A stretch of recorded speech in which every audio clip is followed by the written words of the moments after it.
देश को जवाब दो में आपका एक बार फिर स्वागत है और मैं प्रतीक त्रिवेदी बातचीत के सिलसिले को जोड़ने के लिए आपके बीच में हाजिर हूं। सवाल यह है कि एक बहुत मूलभूत सवाल जो है, और वो मूलभूत सवाल यह है कि क्या पाकिस्तान के आतंक का अंत आ गया है। नगरोटा में जिस तरह के सबूत मिले हैं, हालांकि सवाल यह भी बनता कि इससे पहले सबूत दिए गए, डोजियर दिए गए, तो पाकिस्तान में क्या हुआ, इसका कोई असर हुआ या सिर्फ वो एक ड्रामा था, वो ड्रामा दिखाया गया। और नगरकोटा जो है वो जहां पे सबूत मिले हैं, वो सबूत कितने कितने तमाम सारे सबूत की कड़ी में कितने मजबूत हैं, ये भी एक सवाल है। लेकिन सवाल सबसे बड़ा ये कि क्या पाकिस्तान को जवाब करारा मिलेगा और अब आतंक का अंत होगा, यह सवाल है। और इसी सवाल को लेकर हम आज हाजिर हैं। हमारे साथ जो मेहमान हैं उनसे हम पहले आपका तारुफ कराएंगे। जो मौजूद हैं, के शर्मा जी बीजेपी का पक्ष रखने के लिए हमारे साथ आज मौजूद हैं, बहुत बहुत शुक्रिया के शर्मा जी। RSN सिंह साहब डिफेंस एक्सपर्ट हमारे साथ मौजूद हैं, बहुत बहुत शुक्रिया सर, बहुत बहुत शुक्रिया। कमर चीमा जी हमारे साथ पाकिस्तान से जुड़ेंगे, उनका भी बहुत बहुत स्वागत रहेगा। आरजू काजमी साहब पाकिस्तान से हमारे साथ जुड़ रही हैं, बहुत बहुत शुक्रिया आरजू जी, थैंक यू सो मच। विवेक काटजू पूर्व राजनयिक हैं, हमारे साथ आज प्रोग्राम में शरीक हो रहे हैं, sir thank you so much हमारे साथ जुड़ने के लिए। और मेजर सूर्यवंश शर्मा जी हमारे साथ मौजूद हैं, thank you so much. RSN Singh साहब, एक पुराना तर्जुबा है आपके पास, और उसी के साथ मैं ये सवाल आपसे रखना चाहता हूं कि ये जो कड़ी है जिसमें आज नगरकोटा का जो बात कही गई है कि जिसमें सबूत मिले हैं, ये कितने कारगर हैं, और पाकिस्तान को क्या ये माना जाए कि वहां जो उथल पुथल हो रही है, वहां की जो पॉलिटिकल अनस्टेबिलिटी है, जो तमाम सारे सवाल उठ रहे हैं अंदर, ये उसी का नतीजा है जो बार बार वो यहां पे हरकत कर रहे हैं, और ये माना जाए कि अब उस पाकिस्तान के आतंक का अंत करने का वक्त है और उसको करारा जवाब एक बार फिर से दिया जाना चाहिए। RSN सिंह साहब, ये न सबूतों की बात है, न ये है कि ये खत्म होगा जब तक पाकिस्तान है। ये जिहादी प्रॉक्सी वॉर ये चलता रहेगा। आपको एक मैं इसका कॉन्ट्रास्ट दिखाता हूँ। अभी हमारे सुरक्षा बल ने, आपने देखा किस तरीके से उन्होंने अलर्टनेस दिखाई और किस तरीके से प्रधानमंत्री ने उनकी ब्रेवरी को सराहा, और उस पर भी विवाद उठने लगे यहाँ पर। लेकिन एक किसी भी मैच्योर्ड, ताकतवर, रिस्पॉन्सिबल, जिम्मेदार देश के मुखिया का यही रोल होता है। लेकिन और देखिए हमारे सिक्योरिटी फोर्सेस की वर्सेटिलिटी देखिए आप, कि एक तरफ वो कन्वेंशनल थ्रेट के साथ, चाइना के साथ डील कर रहे हैं और दूसरे तरफ काउंटर प्रॉक्सी वॉर कर रहे हैं। तो ये इस चीज की आपको तारीफ करनी हुई। लेकिन आप पाकिस्तान का देखिए, पाकिस्तान ने इन लोगों को, इन जिहादियों को मार्टर्स बोला, कहा ये शहीद है। अब देखिए इनकी मजबूरी है, अगर इनको ये शहीद नहीं बोलेंगे तो पाकिस्तान के लिए कोई लड़ने वाला नहीं है। आप सोचते हैं कि पाकिस्तान में जो सैनिक हैं, लड़ने वाले सैनिक हैं, वो पाकिस्तान मिलिट्री एकेडमी में पैदा होते हैं, वो वहां नहीं होते हैं। वो जैश मोहम्मद की एकेडमी में होते हैं, वो जमायतुल दावा की एकेडमी में होते हैं, वो हकानिया सेमिनरी में होते हैं, या वो बिनौरी मॉस्क सेमिनरी में होते हैं, और तमाम मदरसों में होते हैं। तो अगर ये कोई समझता हो, और मैं बता दूं कि जिस दिन ये लोग कहते हैं कि वहां के सिंगल पिलर पे पाकिस्तान मुल्क जो है वो टिकी हुई है, मैं उस सिंगल मुल्क, अगर कोई पिलर है जिसपे पाकिस्तान टिकी हुई है, वो है जिहादिज्म।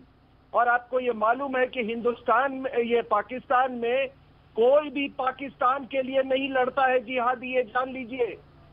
वो सब इस्लाम, पाकिस्तान ब्रांड ऑफ इस्लाम की तरफ से वो लड़ते हैं। कोई पाकिस्तान के कॉन्सेप्ट से मोटिवेट नहीं होता है।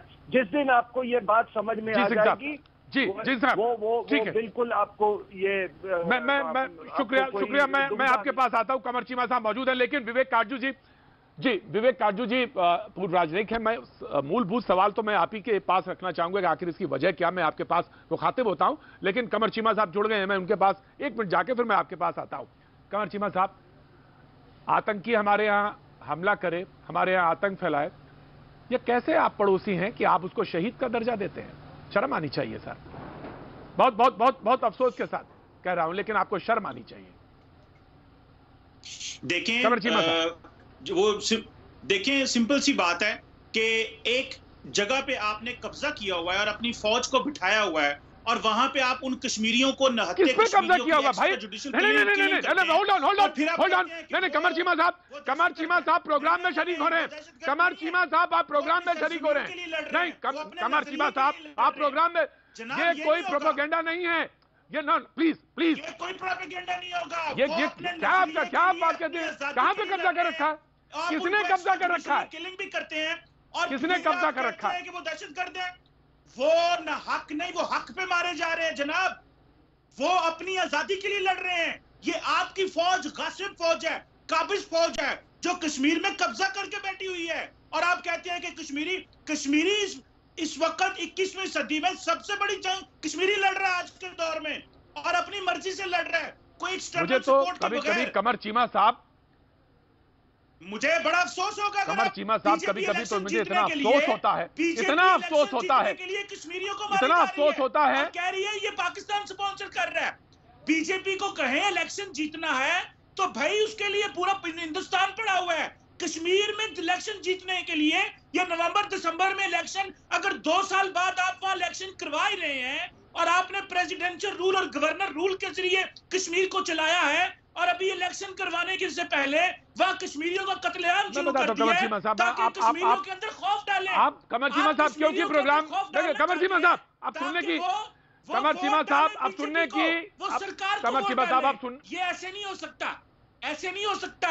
कश्मीरी डरपोक नहीं है, कमर चीमा साहब, कश्मीरी नहीं है, गैरतमंद कश्मीरी है, हक के आवाज साथ खड़ा होगा और बगावत करेगा हर उसके खिलाफ जो उसको दबाएगा और नाहक दबाएगा। हम कश्मीरियों के साथ हैं और इलेक्शन जीतने के लिए मोदी जी को कहें, जब भी इलेक्शन जीतना हो पाकिस्तान का नाम ले लेते हैं। ये कब तक ऐसे मुल्क चलता रहेगा? अभी तो ओबामा ने अपनी किताब में कह दिया, ठीक है, हो गया, मैंने सुन ली आपकी बात, मैंने सुन ली बात आपकी। कमर चीमा साहब, this is not the way. ना कमर चीमा साहब, नाउ यू प्लीज लिसन। कमर चीमा साहब, पाकिस्तान में बहावलपुर में जैश ए मोहम्मद की बैठक हुई। आतंकी अब्दुल रऊफ, अब्दुल जंदाल, असगर खान बैठक में शरीक थे। नगरकोटा में पुलवामा जैसे विस्फोटक पाया गया और रात के अंधेरे में आतंकियों ने घुसपैठ की। आतंकी से जो बरामद हुई AK-47, उस पर जैश ए मोहम्मद का नाम लिखा हुआ था। तमाम सारे जो मोबाइल हैं, मैसेजेस हैं, वो इस बात का उल्लेख करते हैं। आरसन सिंह साहब कुछ कहना चाहते हैं? सुना जी, उसके बाद में आता हूं। जी सिंह साहब कुछ कहना चाह रहे हैं? चीमा साहब को कुछ बोलना चाहते हैं? ये कमर चीमा से ये पूछिए कि क्या 1948 में इन्होंने बलूचिस्तान पे सैनिक कार्रवाई की थी? क्या इन्होंने बांग्लादेश में सैनिक कार्रवाई की थी? और बांग्लादेश में क्या हुआ था?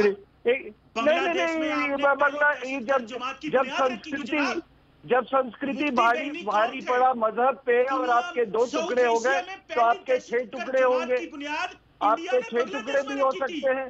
दूसरी बात, अभी वो आपका एक वो बरेली का नेता मरा, जो वो बरेली का नेता मरा जिसके कारण से इमरान खान प्रधानमंत्री ने, वो बरेली का नेता वो किसका अनुयायी था?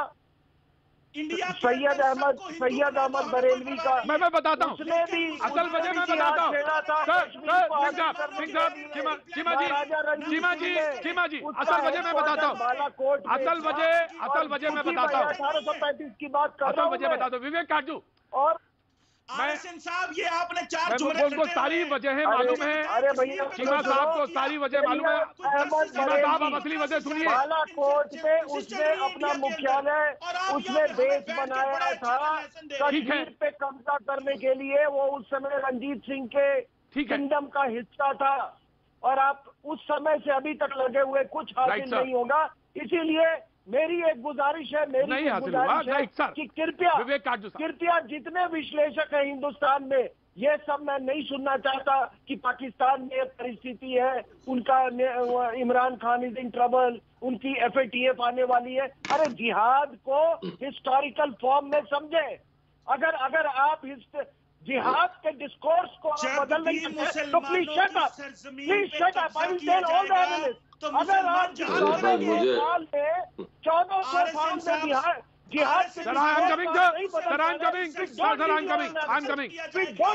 मुसलमान जिहाद करेंगे, सिंपल सी बात है, समझ ले।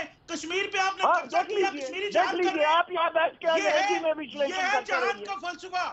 आप कि करते जालिम के खिलाफ उठ खड़े हो, सुन लो जालिम के खिलाफ उठ खड़े हो। ये है हाँ, जहां सुन लो बेशक जुबान पहले से इनके पूर्वज जालिम दिल थे, में या पहले इनके पूर्वज कोई जालिम हाथ में थे, चीज उठा लो, ये हिंदू से बंदूक मुसलमान मिला बने, तो बंदूक उठा लो। पहले जालिम के इनके खिलाफ। पूर्वज जालिम थे, और अब आप पूरी दुनिया जालिम है, जालिम आप है। काबिज है, आप कोई बात गासिब नहीं। है, और हम ये चलो, करते रहेंगे। मुसलमान, कश्मीर के मुसलमान ठीक है करते साहब, चीमा रहेंगे। साहब, जिहाद चीमा ये साहब, है, आपके चीमा साहब लोगों बहस को करें, बता रहा हूं, जिहाद चीमा साहब जो है, बहस करें, वहां चीमा पे होता साहब, है चीमा जहां साहब, पे ना काबिज आते प्लीज हैं लोग। प्लीज, चीमा साहब फॉर गॉड सेक, चीमा साहब for God sake, please please please, ऊपर वाले के रहम करें थोड़ा। जी बहुत बहुत शुक्रिया। मैं बातचीत के सिलसिले को आगे बढ़ा, मैं मेजर सूर्यवंश में आ रहा हूं, आप आपका वेट करिए, मैं आता हूं। मैं सीधे जाना चाहता हूं विवेक काटजू जी आपके पास। विवेक काटजू जी, तमाम सारी विश्लेषण है, आखिर पाकिस्तान बाज आता नहीं। तमाम सारे जो सबूत हैं, जो कल जो कुछ हुआ उसके सामने सबूत है। ये कहते हैं कि आप कश्मीर में इलेक्शन कराना चाहते हैं। अरे भाई, कश्मीर में तो इलेक्शन हुए भी, पहले भी हुए, तो इसमें कौन सी ऐसी बात थी। लेकिन सवाल यह है कि जो असल वजह है पाकिस्तान में जो आतंकी और यहां पे जो हमारा 370 का जो मसला था, और जिसके बाद जो हमने शांति बहाली की तरफ तमाम कश्मीर का जो बाइफर्केशन किया, उसका जो मसला है, उसको ये हजम नहीं कर पा रहे। और ये एक जो विश्लेषण है उसकी असल वजह क्या है जो पाकिस्तान बार बार ये अनस्टेबिलिटी और तमाम तरह के आतंकियों को भेजने की कोशिश करता है। काटजू साहब, देखिए, पाकिस्तान एक असंतुष्ट देश है, उसका अपना अस्तित्व कुछ नहीं। इतने साल, 7 दशक से ज्यादा बीत गए, अभी तक कोई पाकिस्तानी आइडेंटिटी नहीं बनी। अगर पाकिस्तानियों से पूछें आप क्या हैं, तो उनका जवाब होता है हम वो हैं जो हिंदुस्तान नहीं। उनका कोई अपना अस्तित्व नहीं है। ये मैं कोई नई बात नहीं कह रहा, लेकिन यही बड़ी अच्छी बात आपने बताई, बड़ी अच्छी बात बताई सर आपने। यही बुनियाद है पाकिस्तान की भारत के साथ मुखालफत और भारत के साथ एक निरंतर दुश्मनी। अब रहा कश्मीर का मसला। कश्मीर भारत का अंग है, लेकिन इसको वो हजम नहीं कर पाए। इन्होंने आतंकवाद छेड़ा हुआ है, 3 दशक से ज्यादा से तो चल ही रहा है, लेकिन और इसका अंजाम यह है कि ये आतंकवाद पाकिस्तान को खुद खा रहा है, पाकिस्तान को एक खाई में ढकेल दिया है।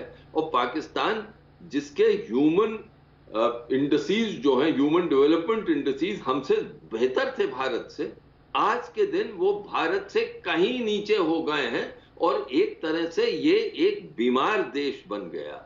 लेकिन ये क्या करे, ये जकड़ा हुआ है अपने ही जाल में और उससे निकल नहीं पा रहा है। क्यों? क्योंकि पाकिस्तानी फौज ने ये मान लिया है कि आतंकवाद का सहारा लेना उसके अस्तित्व के लिए जरूरी है और अपनी सिक्योरिटी डॉक्ट्रिन का एक अंग बना लिया है। एक तरफ आतंकवाद, दूसरी तरफ है, दूसरा एंड ऑफ द स्पेक्ट्रम है न्यूक्लियर, और इसके बीच में वो आतंकवाद करते हैं और न्यूक्लियर की धमकी देते हैं। और जानते हैं कि सर्जिकल स्ट्राइक्स और बालाकोट के बाद भारत ने कह दिया भी देखो, न्यूक्लियर से हम नहीं डरेंगे और ना न्यूक्लियर हो सकती, इसलिए न्यूक्लियर वॉर यानी, इसलिए अब वो आतंकवाद एक आदत सी बन गई है, सिक्योरिटी डॉक्ट्रिन का अंग बन गया है, उसका सहारा ये छोड़ ही नहीं सकते। जिस दिन छोड़ा सहारा, उस दिन फौज को एक बहुत नुकसान होगा। और आप खुद ही देख रहे हैं, नवाज शरीफ जो कि 3 बार पाकिस्तान के निर्वाचित प्रधानमंत्री रह चुके हैं, सिलेक्टेड प्राइम मिनिस्टर नहीं थे, निर्वाचित प्राइम मिनिस्टर थे, वो खुलेआम कह रहे हैं। और कौन सा देश है जहां पर प्रधानमंत्री कहता है, पूर्व प्रधानमंत्री जो 3 बार रह चुका है, वो उंगली उठा के फौज को कहता है कि तुमने हमें खत्म कर दिया, तुम हमें चलने नहीं देते। इसका जवाब दे चीमा साहब, कोई और देश है, कोई और देश है जहां पर फौज के खिलाफ खुल के एक निर्वाचित प्रधानमंत्री ऐसी आवाज उठाता है? बताएं। वो अगर बताएंगे, अगर अपने कमर चीमा साहब जवाब है इसका, देखेंगे, आप कमर चीमा साहब जवाब दें कि कहीं का जो सवाल पूछा गया, कहीं और है देश जहां पर ऐसा होता है? हाँ चीमा बताइए साहब, कमर चीमा साहब, घिग्गी बंद है जवाब आपके पास? अरे हैदराबाद की क्या, नवाज शरीफ क्या जवाब दीजिए, कहीं और प्रधानमंत्री है क्योंकि 3 बार आपका नेता रह चुका है जो खुलेआम कहता है कि फौज नाम लेके कहता है DGISI का नाम लेता है, आपकी सेना अध्यक्ष का, आपके जंगी लाट का नाम लेता है, बाजवा का नाम लेके कहता है, खुलेआम कहता है कि तुमने हमें खत्म कर दिया है, तुम सांप हो, तुम पाकिस्तान को डस रहे हो। कहीं और कहा है किसी प्रधानमंत्री ने? बताइए इसका उदाहरण। Qamar Cheema now you please respond. Qamar Cheema, इसका कहीं, Qamar Cheema now you please respond. मैं बताता हूं जनाब, मैं बताता हूं। अरे आप बताइए क्या? वही वजीर आजम नवाज शरीफ की आप बात कर रहे हैं। नवाज शरीफ की पार्टी ने, सुने ना एम्बेसडर का सब बात तो सुने ना। नवाज शरीफ की पार्टी ने 2018 के इलेक्शन में 1,28,00,000 वोट लिए हैं। 5-10 साल पंजाब में हुकूमत की है, 5 साल मरकज में हुकूमत की है। अब ऑपोजिशन में आएंगे तो फौज को गाली देंगे। मुझे यह बताइए ये क्या तरीका हुआ? 10 साल पंजाब, 11 करोड़ आबादी का 10 साल पंजाब है। वो क्यों जवाब सियासतदान छोटे काम कर रहे हैं। वही तो जवाब है, वही तो सवाल पूछ रहे हैं। जिम्मेदार है, यही तो पूछ रहा हूं, क्यों? वही तो सवाल है, इस्तेमाल कर रही है। वही तो सवाल पूछ रहे हैं। बीजेपी इंडियन आर्मी का इस्तेमाल कर रही है ताकि वो कश्मीर में इलेक्शन जीते, ताकि वो इंडियन आर्मी क्या बात कर रहे हैं? इस्तेमाल कर रहे हैं आप? जवाब चीमा साहब, कमर चीमा साहब, ऐसा क्यों कह रहे हैं? कमर चीमा साहब, वही सवाल तो पूछा गया। कमर चीमा साहब, वही सवाल तो आरजू काजमी जी, सर्जिकल स्ट्राइक किया जनाब। सीडीएस इसलिए बने क्योंकि मैं आरजू का पहले नवाज शरीफ का जवाब दे दीजिए, आगे बात में बढ़िए। इस तरह की चीजें बनाओ करोगे, जवाब ही नहीं है। इस्तेमाल हो रही है। चीमा साहब बोल ही नहीं पा रहे हैं। साहब, आपके पास तो जवाब नहीं है। मैं आरजू काजमी, जिंदगी बंद हो गई है, पाकिस्तान से जुड़ रही है, वो जबान लड़खड़ा रही है। पाकिस्तान से जुड़ी है। मैं पत्रकार हैं, साथी हैं, मैं उनके पास जाना चाहता हूं। ठीक है कमर चीमा, जब तर्क ना हो, जब आपके पास लॉजिक ना हो तो बेहतर होता है चुप होना। अगर सवाल का जवाब नहीं है तो फिर बेहतर होगा कि चुप रहें। मैं आरजू काजमी के पास जाना चाहता हूं, जो मौजूद हैं, साफी हैं, पत्रकार हैं। मैं जानना चाहता हूं जिस सवाल को विवेक काटजू साहब ने उठाया। विवेक काटजू साहब ने कहा कि आप दीमक की तरह चाट गए, खत्म कर दिया आपने, और वो आपकी सेना की तरफ इशारा कर रहे हैं। और वही चीजें जो हैं जो इस मुल्क को भी, हमारे मुल्क को परेशान कर रही हैं।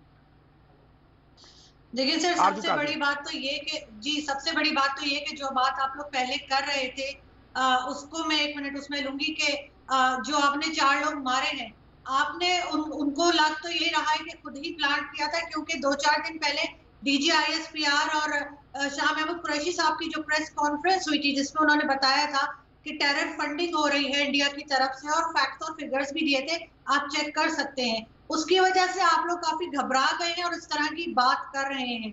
जहां तक आप हमारी फौज की बात कर रहे हैं, तो हमारी फौज ने हमेशा पाकिस्तान की हिफाजत ही की है। मैं नहीं समझती कि अगर नवाज शरीफ साहब अभी कुछ कह रहे हैं, तो जब वो 10 साल गवर्नमेंट में थे तो उनको उस वक्त वो बात करनी चाहिए थी, और उन्हें ये चीज कहनी चाहिए थी जो अब वो कह रहे हैं। तब तो कोई बिलीव कर भी लेता, शायद लोग उन्हें फॉलो कर भी लेते। लेकिन एक आदमी जो सारी जिंदगी के लिए इलेक्शन से बाहर कर दिया गया है, वो ये बात कर रहा है। आरजू काजमी 3 मरतबा के वो प्राइम मिनिस्टर हैं।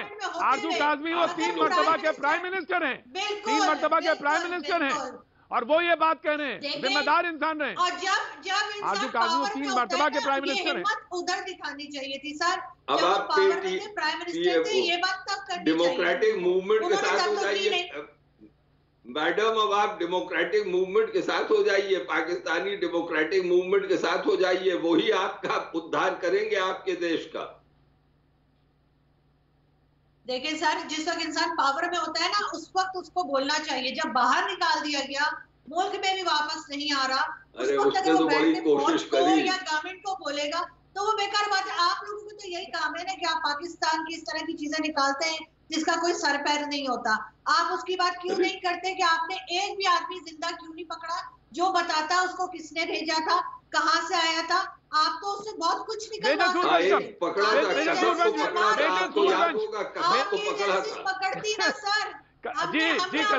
था, जरा सोचिए। आरजू जी जब कसाब को पकड़ा, जी आरजू जब कसाब को पकड़ा तब आपने सवाल पूछे, जब कसाब को पकड़ा तब सवाल पूछे आपने। मेजर सूरवंश मैं आ रहा हूं, के शर्मा जी आ रहा हूं मैं। जी मेजर सूरवंश, आपका कहना है, आरजू को आपने सुना, चीमा साहब को सुना, उनका कहना है कि ये तो आप कश्मीर में लोकल इलेक्शंस कराना चाहते हैं, लिहाजा ये आप ही का प्लांट किया हुआ है। मेजर सूर्यवंश शर्मा। जी प्रतीक जी, जय हिंद। जय हिंद, जय हिंद।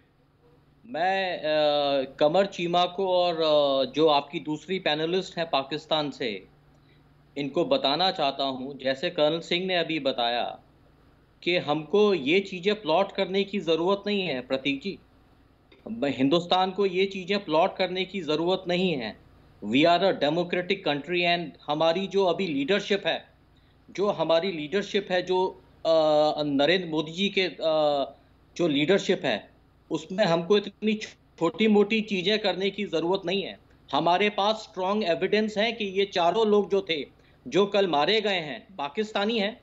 हमारे पास स्ट्रॉन्ग एविडेंस है, हमारे पास इनके खिलाफ सारे सबूत हैं कि ये पाकिस्तान, ये जो टेरर की फैक्ट्री है, ये भेजता है और यहाँ पे जो इन्होंने उत्पात मचा रखा है, ये कब तक करेंगे? ये लोग वैसे ही बिल्कुल बैंकरप्ट हो रखे हैं, इनके पास कुछ है नहीं।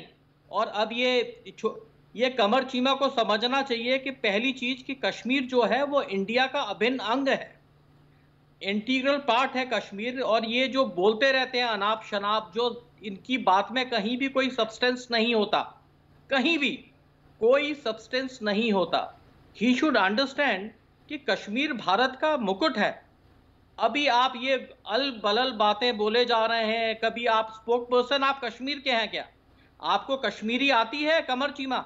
मैं आपसे एक बार पहले भी मुखातिब हो चुका हूं, आप मेरे को ये बताइए, आपको कश्मीरी आती है? Have you ever been to Kashmir?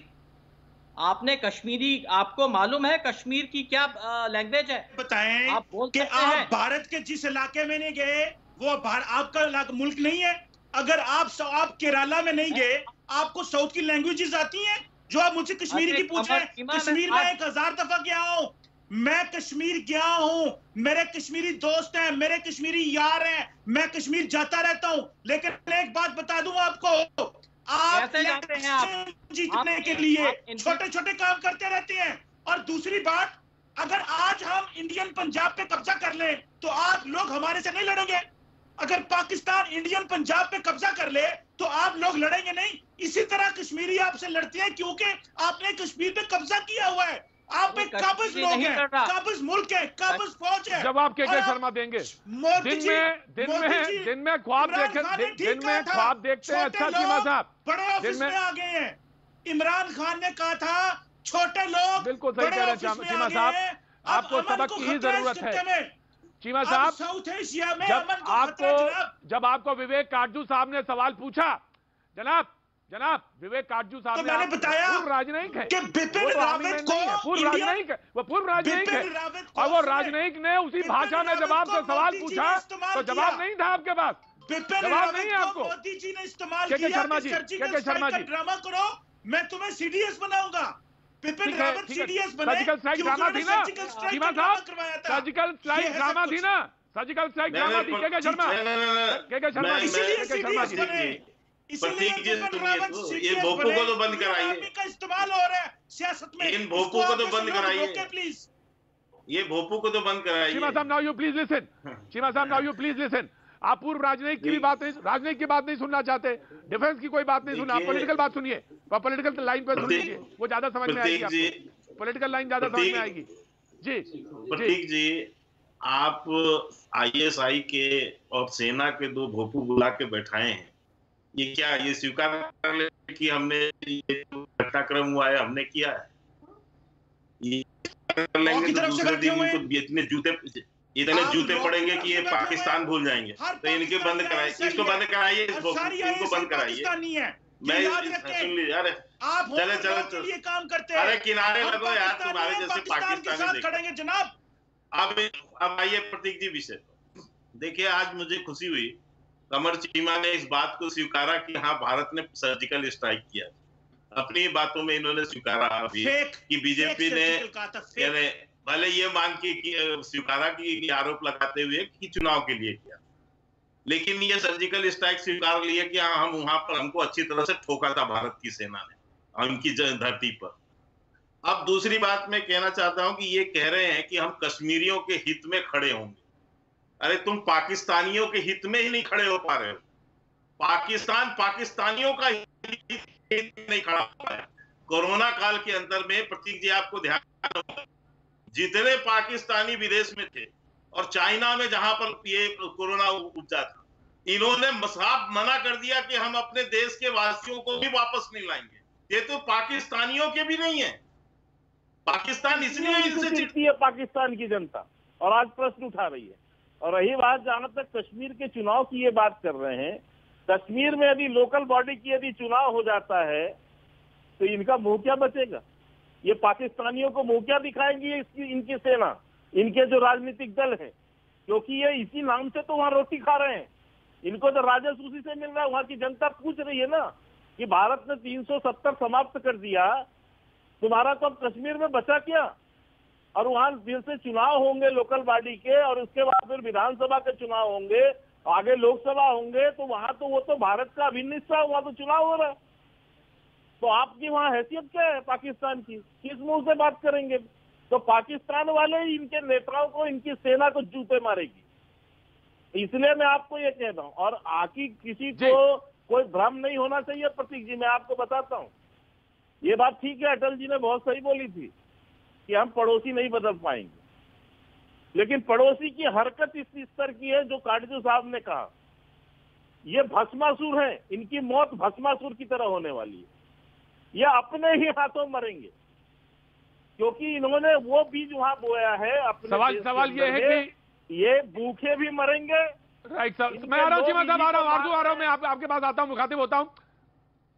Of course Cheema साहब, मैं आता हूँ, आ रहा हूँ। वक्त एक छोटे से ब्रेक का, ब्रेक के बाद मैं फिर इस चर्चा को आगे बढ़ाऊंगा। अभी वक्त छोटे से ब्रेक का।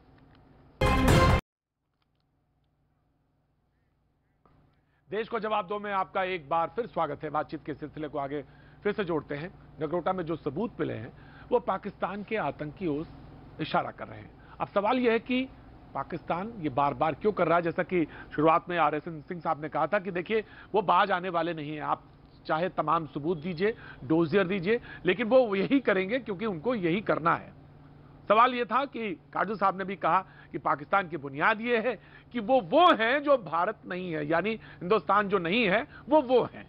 अब सवाल यह है कि ऐसी स्थिति में जब के शर्मा जी ये कह रहे थे कि पड़ोसी बदला नहीं जा सकता, तो अब सवाल यह है कि हम जहां पे जिस पोजीशन में हैं उसमें पाकिस्तान की जो स्थिति है, भौगोलिक स्थिति है, ज्योग्राफिकल जो पोजीशनिंग है, और उसके बाद जो आतंक का जो खेल वो खेल रहा है कश्मीर में लगातार, वो बेहद परेशान करने वाला है। और जो नगरोटा में हुआ, जो मिले सबूत, वो इस तरफ इशारा कर रहे हैं। अब सवाल यह है कि 2020 की अगर बात करें तो 190 आतंकी मारे गए, 190 आतंकी करीब मारे गए, और 370 के हटाने के बाद पाकिस्तान क्यों आतंक की तरफ ज्यादा बढ़ना चाहता है? यह भी एक सवाल है जो कि बार बार पूछा जा रहा है। और मैं काजू साहब ये आपसे जानना चाहता हूं कि 370 हटाने के बाद पाकिस्तान बौखलाया हुआ है, तो आखिर क्यों? क्योंकि पाकिस्तान ये मानता है कि कश्मीर के बिना, कश्मीर मसला जब तक जीवित रहेगा तब तक पाकिस्तान एक रहे, तब तक पाकिस्तान को नुकसान नहीं होगा। जहां तक उसकी पर्सनैलिटी की बात, उसके व्यक्तित्व की बात, वो अपनी आइडेंटिटी ढूंढ रहा है, और इसके लिए वो उसको ये समझ है कि ये उसका एक जगुलर वेन है, ये मानता है। इसलिए मेरा मानना है कि उसने 370 को हटाना एक उसका गलत तात्पर्य किया है, और वो अपने ही दलदल में फंस गया है। क्योंकि देखिए, और ये एक बात समझने वाली है, आपके दर्शकों को भी समझनी है, हमने भी हमेशा ये एतराज किया है जब पाकिस्तान POK में, जो पाकिस्तान ने कब्जा किया हुआ है गलत हमारी भूमि का, जो कब्जा POK गिलगित बल्तिस्तान, वहां पर जो भी बदलाव पाकिस्तान करता है, हम अपना प्रोटेस्ट दर्ज करते हैं, हम उसकी मुखालफत करते हैं, लेकिन हम उसको इस आसमान पर नहीं चढ़ा देते। पाकिस्तान भी यही कर सकता। जब हमने 370 हटाया, पाकिस्तान कह सकता था आपने 370 हटा दिया, लेकिन उससे हमारे स्टैंड पर कोई फर्क नहीं पड़ता। उसने ये नहीं किया। उसने तो इस पर अपनी जान की बाजी लगा दी है एक किस्म से। आप ही देखिए, इमरान खान, पाकिस्तान की फौज, दोनों क्या क्या नहीं कह रहे हैं आजकल। और इससे साफ जाहिर है कि इस कश्मीर अगर है तो वो एक उसकी पाकिस्तान की यूनिटी का एक सीमेंट सा बना हुआ, इसलिए वो पाकिस्तान कश्मीर के मसले को छोड़ ही नहीं सकता है। इसीलिए मेरा मानना है, और मेरा मानना है कि कश्मीर पर वो हर कोशिश करेगा कि इसको जीवित रखे। एक और मुश्किल, और वो मुश्किल ये सिंह साहब कि पाकिस्तान जी जी जी जी आप पूरी कंप्लीट कर लीजिए, काटू साहब कंप्लीट कर लीजिए बात। नहीं, एक और मसला यह है कि पाकिस्तान ने ये ठान लिया है कि भारत उसका परमानेंट एनिमी, हमेशा से दुश्मन रहा है। उसके अगर आप दस्तावेज देखें, एबटाबाद कमीशन रिपोर्ट देखें, उसमें ये लिखा हुआ है। तो अगर ये दोनों चीजें मिला के चले आप कि परमानेंट एनिमी है भारत, दूसरा कि कश्मीर एक सीमेंट है, कश्मीर का मसला पाकिस्तान की यूनिटी का, एकता का एक सीमेंट है, तो इस दोनों के बीच वो तो अपने जाल में फंसा ही हुआ है। और इसके वजह से वो, जैसे मैंने पहले अर्ज किया था, वो खाई में गया हुआ है, लेकिन जानता भी है और तब भी इस जाल से निकल नहीं पा रहा। सिंह साहब मैं आना चाहता हूं, आरएसएन सिंह साहब। जी देखिए, अभी किसी ने सवाल ये अभी किसी ने सवाल पूछा कि आप कश्मीरी जानते हैं, उन्होंने, कमर चीमा ने जवाब दिया, मेरे बहुत सारे दोस्त कश्मीरी हैं। मैं आपको बता दूं, पाकिस्तान में कश्मीरी बोलने वाला कोई नहीं रह गया। और यही हमारा दुख है कि ये जो नैरेटिव जो हमेशा कश्मीरी, आप जो पतंग है जिसकी ये टेल जिसको ये आजाद कश्मीर बोलते हैं, उस पूरे टेल में मीरपुर, कोटली, बहुत उधर पुंछ का इलाका जो है, वहां पर कोई कश्मीरी बोलने वाला नहीं है। सारे मीरपुरी पलायन कर गए हैं। कुछ लोग मूंगफली बेचते हैं, वो लाहौर में है वहां पे, और बाकी कोई नहीं कश्मीरी। लेकिन फिर भी ये कैसे हमारे वोकैबुलरी में ये कश्मीरी। तो आप ये देखिए, पूरा मजहबी चश्मे से ये देखते हैं इसको। और आर्टिकल 370 को ये लोग सोचते हैं कि ये अल्लाह के द्वारा भेजा हुआ कोई आर्टिकल 786 है। वो बात है नहीं।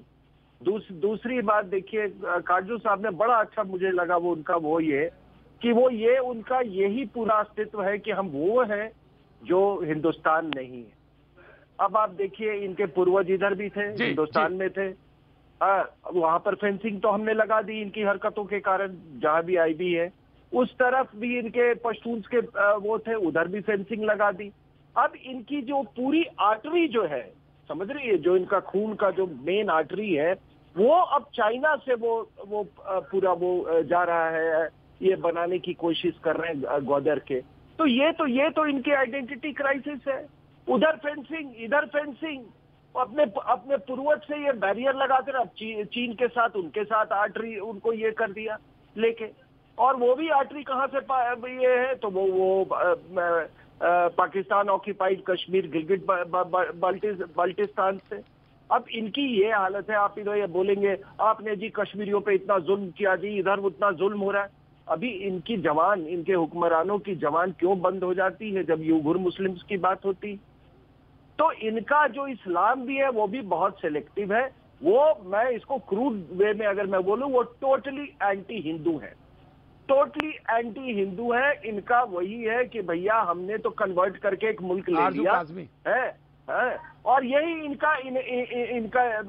इनकी पूरी, ना इनका कोई सेक्रेट ज्योग्राफी है, ना सेक्रेट हिस्ट्री है, ना इनका कोई सेक्रेट एंसेस्ट्री है। इनका बताइए क्या है? आरजू काज़मी जी मैं पूछ रहा। जी आरजू काज़मी, मुझे लगता है कि उनकी कनेक्टिविटी में प्रॉब्लम है। जी आरजू काज़मी जी। चीमा साहब मौजूद हैं आप? चीमा साहब मौजूद हूं। जी मैं, हाँ जी, जवाब ये है, सवाल ये है कि अगर आपके यहाँ अनस्टेबिलिटी है, आपके यहाँ सेना आपके डेमोक्रेटिक राइट्स को कुचलती है, आपके यहाँ तमाम सारी मुश्किलात हैं, तो आप उन मुश्किलात का सामना करें बेहतर तरीके से। उससे ये हाल है समस्या का कि आप पड़ोसी मुल्क में दहशत फैलाएं। ये कौन सा तरीका, ये कौन सा हल है? कमर चीमा साहब जी, पहली बात तो ये है कि जो काजू साहब ने कहा और आरएसएन साहब ने कहा, दोनों ने आइडेंटिटी की बात की, शिनाख्त की बात की। मुझे ये बताएं, आज से 200 साल पहले हमारे आबाओ अजदाद ने ये फैसला कर लिया कि मुसलमानों को एक सेपरेट मुल्क चाहिए और हमने पाकिस्तान 75-74 साल पहले हासिल कर लिया, और आप कहते हैं कि हमें पता नहीं कि हम कौन है या हमारी शिनाख्त क्या है। हमने ब्रिटेन के खिलाफ जंग लड़ी एक आजाद मुल्क के लिए, हम भारत में नहीं रहना चाहते, तो आप समझते हमें पता ही नहीं हम क्या कर रहे थे। यानी कि हमारे आबाओ अजदाद को भी कुछ पता नहीं था, ब्रिटेन के खिलाफ कुछ नहीं किया, वो तो उनके सहयोगी थे। मतलब इतिहास तारीख पढ़िए ठीक से। था आपकी, मैंने बातें सुनी। मैं सर आ रहा हूँ, सुनिए, मैं नहीं बोला। ठीक है चीमा साहब, आप ही को सुन रहा हूँ मैं। काटू साहब इसका जवाब देंगे। चीमा साहब मैं आप ही को सुन रहा हूँ। चीमा साहब मैं आप ही को सुन रहा हूँ। मैं आप ही को सुन रहा हूँ। बड़ी मेहरबानी। मैं सर जनाब इतना कहता हूं, हम कंफ्यूज नहीं है, हमें पता है हम क्या कर रहे हैं। हम अगर 74 साल से आपके साथ कश्मीर के ऊपर लड़ रहे हैं, तो ये बेसिकली पाकिस्तान का एक प्रिंसिपल स्टैंड है कि हम उस प्रिंसिपल स्टैंड पे जो कायदे आजम ने कह दिया कि कश्मीर पाकिस्तान की शहर है, तो फिर उस पे हम खड़े हुए हैं। हमारे लिए सबसे बड़ी चीज किसी भी इंसान के लिए उसकी गैरत, इसके अंदर इंसानियत और उसके जो आइडिया नजरिया के साथ खड़ा होना। हम अपने बड़े आबाओ अजदाद के नजरिए के साथ खड़े हैं। हाँ, 2014 में इंडिया ने फैसला मैं आप ही की बात आ रहा हूँ। काटू साहब मैं आप ही की बात आ रहा हूँ। वो एक हिंदू मजहबी रियासत बन विवेक सर आप ही देंगे जवाब देंगे। आप जवाब देंगे। आखिरी बात 2014 में आपने फैसला किया कि आप एक सेकुलर स्टेट नहीं है, हिंदू मजहबी रियासत है। तो कंफ्यूज तो आप लोग हैं। नरेंद्र मोदी आपकी आइडेंटिटी बदल रहे हैं और आप कह रहे हैं कमर चीमा साहब क्या बात करते हैं, क्या वाहियात बात करते हैं कमर चीमा साहब। आप अपनी तंग ख्याली अपने पास, अपने मुल्क में रखिए। अपनी तंग ख्याली अपने मुल्क के पास रखिए। आप क्या बात करते हैं? ये कौन सा कंट्री है, किस कंट्री है, किसकी वैल्यूज हैं? बहरहाल जब आपने जो सवाल पूछे हैं उनके सवाल के जवाब विवेक काटू साहब देंगे। जी जवाब देंगे। आ रहा हूँ के शर्मा आ रहा हूँ, मैं आ रहा हूँ के शर्मा आ रहा हूँ। विवेक काटू के बाद आता हूँ आपके पास। जी आ रहा हूँ। देखिए दो चीजें हैं। जी पहली चीज विवेक काटू साहब, पहली चीज तो जिन्ना साहब ने तो ये भी कहा था कि किसी तरह ईस्ट पाकिस्तान को, जो अब बांग्लादेश है, उसको साथ रखिए। उस पर जुल्म और सितम जो आपने किया, जो वहां आपकी फौज ने जेनोसाइड का मंजर करा है, वो जिन्ना साहब की विजन कहां गई? वो कहां लुप्त हो गई? आज तो बांग्लादेश बिल्कुल अलग है। तो पाकिस्तान जो जिन्ना साहब ने बनाया था वो तो छोड़ ही दीजिए, वो तो ऐसी तारीख में दफन है, उसको आप कभी नहीं ला सकते। तो जिन्ना साहब को तो छोड़ देना एक तरफ। और जहां तक बोलने दे, चीमा साहब बोलने दे, सुनने का जरा हौसला रखिए। चीमा साहब आप सुनिए, चीमा साहब सुनिए, अब मैं आऊंगा। और जहां तक भारत की बात है उसको छोड़ दें, उसको भारत की बात आप छोड़ दें। भारत एक धर्मनिरपेक्ष देश है, था और हमेशा रहेगा। यहाँ पे जो मुसलमान हैं उनकी आबादी आप ही के बराबर है और वो हमारे भाई हैं। मुसलमान उतने ही भारत के नागरिक हैं, उतने ही अधिकार उनके हैं जितने हर भारतीय नागरिक के हैं। उनकी बात आप ना करें, वो आपकी तरफ नहीं देखते हैं। वो हमारे भाई हैं, वो हमारे हम वतनी हैं और हम हर एक भारतीय ये मानता है। ये हकीकत है जी, ये सच है। जब भी आप उनकी तरफ देखते हैं वो आपसे कहते हैं कि आप अलग हैं, हम अलग हैं, हम भारतीय हैं। जनाब मुझे ये बताएं, जी कमर चीमा साहब, जी कमर चीमा साहब कहते थे, सुने, मोहनदास गांधी साहब तो कहते थे महात्मा मैं नॉन वायलेंस पे यकीन रखता हूं। तो आप बांग्लादेश में आपने ईस्ट पाकिस्तान में मुक्ति बहनी को क्यों हमने जेनोसाइड किया या आपने किया, आपकी फौज ने किया, जो वहां की औरतों के साथ आपने किया या हमने किया? क्या बात कर रहे हैं? तारीख पढ़ लीजिए। और इतना हिम्मत बनाइए कि आपकी फौज ने जो आपको हमेशा के लिए तारीखी शर्म में डुबाया है, उसको मानने की बांग्लादेश की हिम्मत रखिए चीमा साहब। ईस्ट पाकिस्तान में शीशे में देखिए अपने आप को, फौज को देखिए, फौज से सवाल पूछिए। आप लोग कभी नहीं कर पाते। शर्मा जी कुछ कहना चाह रहे हैं। के शर्मा जी देखिए प्रतीक जी, कमाल बात नहीं है, यही हमारी ताकत है कि हम सेकुलर हैं, हमारी यही ताकत है चीमा, यही हमारी ताकत है। के शर्मा प्रतीक जी, अभी अभी कहा कि कमर चीमा बड़ी बड़ी बातें बोल रहे हैं। हम गैरतमंद देश हैं, हम सिद्धांतों पे लड़ने वाले देश हैं, हम स्वाभिमान देश हैं। अरे जनाब, आप भूल जाते हैं या आपको शर्म भी नहीं आती है ये सब कहते हुए? आपके देश के प्रधानमंत्री के पास एक हेलीकॉप्टर, एक जो है प्लेन नहीं कि वो विदेश की यात्रा कर सके। पड़ोसी से भीख मांग के आपका जो है प्रधानमंत्री जाता है विदेश, आधे रास्ते में उस देश का व्यक्ति जो है फोन करके उनको जो उतार देता है, कहता है भैया मेरा प्लेन वापस करो और तुम वहीं जहाँ खड़े हो जाओ। है तुम्हारी औकात ये है।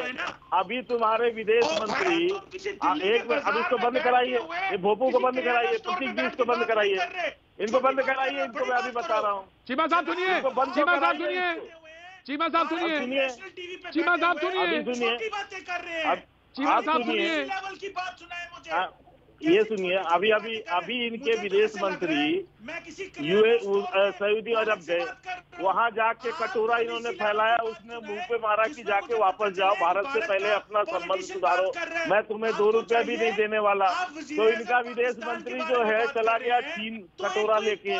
तो कटोरा लेके पूरे देश में भीख मांगने वाला देश, ये भीखमंगे देश, ये आतंकी देश, ये जो है गैरतमंद और सिद्धांत की बात करते हैं, ये गैरतमंद और सिद्धांत की बात करते हैं। प्रतीक जी देखिए कैसे इसको मिर्ची लग रही है, इनको मिर्ची कैसी लग रही है आप इनकी, आप इन पाकिस्तानियों को। इनकी हकीकत ये है। जी शर्मा जी, मैं बिल्कुल आपकी बात आपने रखी, मैं बिल्कुल आता हूं। मैं एक बार फिर से रुक करूंगा, लेकिन वक्त एक छोटे से ब्रेक के बाद मैं फिर हाजिर होता हूं। आप बने रहिए हमारे साथ।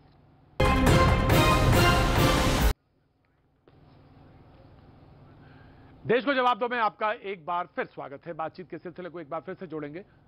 370 हटाने के बाद नॉर्मलसी की तरफ बढ़ता कश्मीर और लोकल इलेक्शंस जो हैं वो एक यही स्टेप है और एक उसी कदम की ओर आगे बढ़ता हुआ एक कदम है। अब सवाल यह है कि इसका तो खैर मकदम किया जाना चाहिए था, स्वागत किया जाना चाहिए था, लेकिन पाकिस्तान को इस बात के लिए एक अलग तरह की अशांति है और वो उस अशांति को, जैसा कि काटू साहब कह रहे थे कि वो कहीं स्टिकर का काम करती, स्टिक करती, कश्मीर के मुद्दे को पूरे पाकिस्तान को एक कर देता है। अब सवाल ये है आरजू, मैं आपके पास आना चाहता हूं, मैं पहले भी आया था आपके पास, कोशिश करता हूं एक बार फिर से जुड़ने की।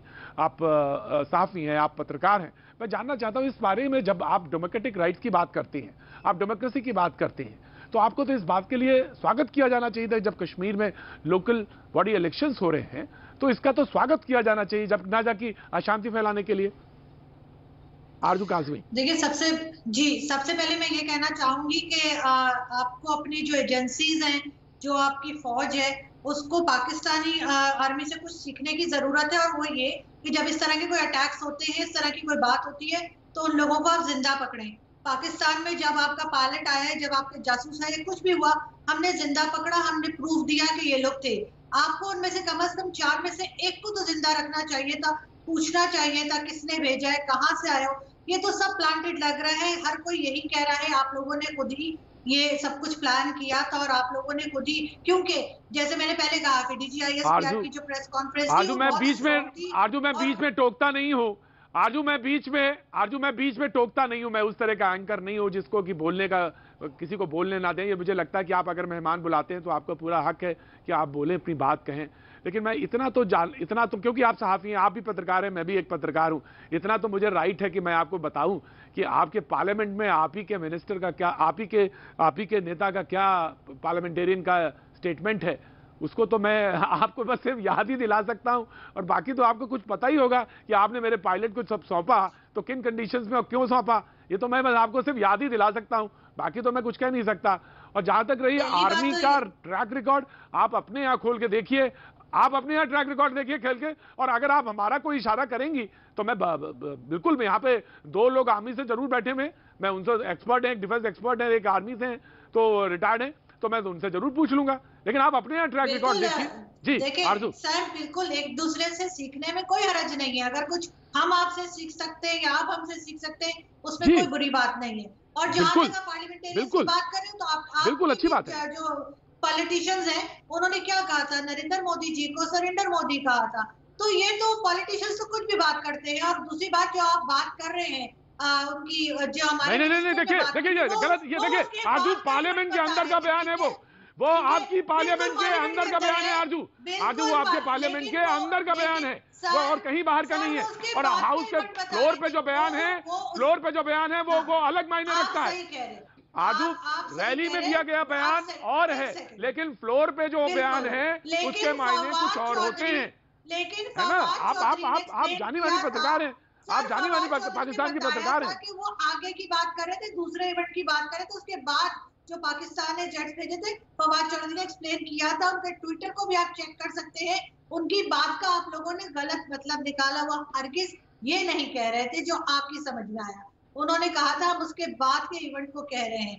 तो बिल्कुल मेरे ख्याल है हमें कोई भी न्यूज बनाने से पहले, कोई भी न्यूज देने से पहले डबल चेक जरूर करना चाहिए, चाहे वो हमारा मीडिया हो चाहे आपका मीडिया हो। आप लोग डबल चेक नहीं करते और बहुत दफा ऐसी न्यूज देते हैं जिसका कोई सर पैर नहीं होता या जिसका कुछ गलत मतलब निकाल लेते हैं। यहाँ पे पाकिस्तान में भी जो बकवास कर रही है बैठ के, जो इनका बकवास सुनने के लिए ये डबल ट्रिपल, वहाँ सरेआम जो है इनके पार्लियामेंट के अंदर एक नेता नहीं कई नेता विपक्ष के सरेआम इनके ऊपर आरोप लगा रहे थे उस दिन। और सरेआम इनके जो नेता है जो तकनीकी मंत्री बने हुए हैं वो बाहर निकल के खुद उन्होंने स्वीकारा। तो ऐसी मूर्खतापूर्ण इनकी बयान सुनने के लिए नहीं बैठे। कृपया कर आप अपनी मूर्खता अपने पास रखिए। आपके ऐसे बयानों से कोई आवश्यकता नहीं है। आप अपनी सलाह अपने पास रखिए। चलिए किनारे लगिए थोड़ा। इस तरह की बेवकूफी वाले बातें करने के लिए नहीं है, ये भारत का चैनल ऐसा नहीं है। आपके पास यदि कोई तथ्य है तो बात किया कीजिए, तथ्य तर्क है तो बात किया कीजिए। आपका विदेश मंत्री क्या बोलता है, आपके जो है मंत्री क्या बोलते हैं, ये आपको आप वहाँ पत्रकार है, इस बात की पत्रकार है, आप ज्ञान बता रही है यहाँ पर। ठीक है, मुझे आप ये ना समझे, जर्नलिस्ट हूँ मैं और मुझे हर तरह की जबान में बात करनी आती है। आप जो जबान इस्तेमाल करेंगे मैं आपके साथ उसी जबान में बात करूंगी और आपको जो है ना छठी का दूध याद करा दूंगी। जबान क्या, आप अपने यहाँ संसद में आपके जो नेता लोग भाषण दे रहे हैं, जिस बात को बोल रहे हैं स्वीकार रहे हैं, आप वहाँ पर डिनाई कर रही है। आगे रखे आप अभी डिनाई कर रही है उस बात को। आपका जो है वहाँ के मंत्री जो बात बोल रहे हैं उसको डिनाई कर रही है और आप यहाँ ज्ञान दे रही है कि 2 बार उसको रीचेक करें, 3 बार रीचेक करें। आपके यहाँ के मीडिया चैनल रीचेक करते हैं क्या? आपके मीडिया चैनल उनके ऊपर थूक रहे थे, उनके आरजू जी के शर्मा जी, आरजू आपने मैं जाना नहीं चाहता, उस पूरे मसले पर नहीं जाना चाहता, लेकिन इसके मतलब क्या होता, आप कहते खबर को क्रॉस चेक कर लेना चाहिए। ऑफ कोर्स पत्रकारिता का पहला नियम यह है कि क्रॉस चेक कर लेना चाहिए, लेकिन इस बयान का क्या मतलब होता है कि वो थर-थर कांप रहे थे, उनके जमीन पैर हिल रहे थे, इसका मतलब क्या होता है? ये तो मतलब इसमें क्रॉस चेक क्या करें आप बताइए। आरएस सिंह साहब, जी सिंह साहब कुछ कहना चाहते हैं? मैं आ रहा हूं सर, आरएस सिंह साहब, मैं आ रहा हूं सूरज साहब, जैसा आ रहा हूं सबके पास आ रहा हूं। सिंह साहब प्लीज ऐड करिए। ये जो तुलना कर रहे हैं, ये देखिए तुलना ही इनकी मानसिकता को दिखाती है। जो इन्होंने हमारे पायलट को पकड़ा वो एक लेजिटिमेट ऑथेंटिक भारत का वो सोल्जर था। जब आपके 93,000 लेजिटिमेट ऑथेंटिक लोग आए थे तो उनके साथ भी हमने यही बर्ताव किया था। उनको यही नहीं, उनको मानिक शॉ ने खुद कुरान, कुछ लोगों को खुद कुरान दे के भेजा था। लेकिन आपकी मानसिकता है, मैं तो कहा ना कि आप तो आपकी मिलिट्री तो जिहादियों के ऊपर राइड कर रही है। और दूसरी बात ये देखिए कि आपने दुनिया में वो स्कोप ही नहीं छोड़ा है कि जिहादियों को किसी और दूसरे तरीके से डील किया जाए, क्योंकि आप तो किसी चीज को हथियार बना लेते हो, ट्रक पे बैठे उसी को फ्रांस में किसी को कुचल डालते हो। पाकिस्तानी ब्रांड ऑफ जिहाद की बात कर रहा हूँ। तो मेरा अपना मत है कि किसी जिहादी को पकड़ना नहीं चाहिए, उसको वहीं पे खत्म कर देना चाहिए ताकि धरती का बोझ हल्का हो, क्योंकि वो तो फिदायीन है साहब। फिदाई का मतलब राइट सर, मैं मेजर सूरवंश कुछ कहना चाह रहे हैं, सर मेजर सूरवंश कुछ कहना चाह रहे हैं जी सर। मेजर मेरे 3 पॉइंट हैं कमर चीमा से और ये आपकी जो दूसरी पैनलिस्ट है पाकिस्तान से। मेरा पहला क्वेश्चन है कि ये पाकिस्तान आर्मी को, अगर इनको मैं पूछूं कि आप ग्लोरीफाई कीजिए इंडिया पाकिस्तान आर्मी को, तो आप कैसे ग्लोरीफाई करेंगे? पाकिस्तान आर्मी ने आज तक कुछ किया है ऐसा जो आप उसको ग्लोरीफाई करते हैं? गुंडे हैं वो, 2% के गुंडे हैं पाकिस्तानी आर्मी के लोग, 2% के गुंडे हैं। 3 बार हम लोगों से हार चुके हैं, मुंह खा चुके हैं। पाकिस्तान आर्मी ने दहशतगर्दी के खिलाफ जंग जीती है। 99 पाकिस्तान आर्मी ने पाकिस्तान के अंदर और पाक अफगान बॉर्डर के ऊपर जिनको भारत करता था उनको मारा है, मेरी बात उनको तबाह किया है। आपके भेजे हुए सुन लीजिए दूसरा सवाल मेजर सूरवंश, दूसरा सवाल है। आपके तो यहाँ के मित्र हैं, कश्मीर दूसरा सवाल, चीमा साहब सुनिए, मेरे को जरा उनके नाम बताइए, आप मेरे को उनके जरा नाम बताइए। कश्मीरियों के ऊपर आप तो रोटी नहीं खिला सकते अपनी पोस्ट को, वो बेचारे रोते रहते हैं, आपकी पोस्ट हमें खाना नहीं मिलता। मेजर साहब, आप इतने जोगे होते तो आप कर्नल ब्रिगेडियर बनते, आप नालायक थे तो इसलिए यहाँ बैठे हुए हैं और आपके बदतमीजी कर रहे हैं। कमर चीमा आप इतने बड़े बेशरम हैं, आप इतने बड़े बेशरम हैं, आप बेहुदा इंसान हैं, आपको मेरा फैमिली बैकग्राउंड नहीं मालूम। Qamar Cheema, you have no idea what my family is. Qamar Cheema, आपने अपने को दिखा दिया कि आप पाकिस्तानी हो। Major please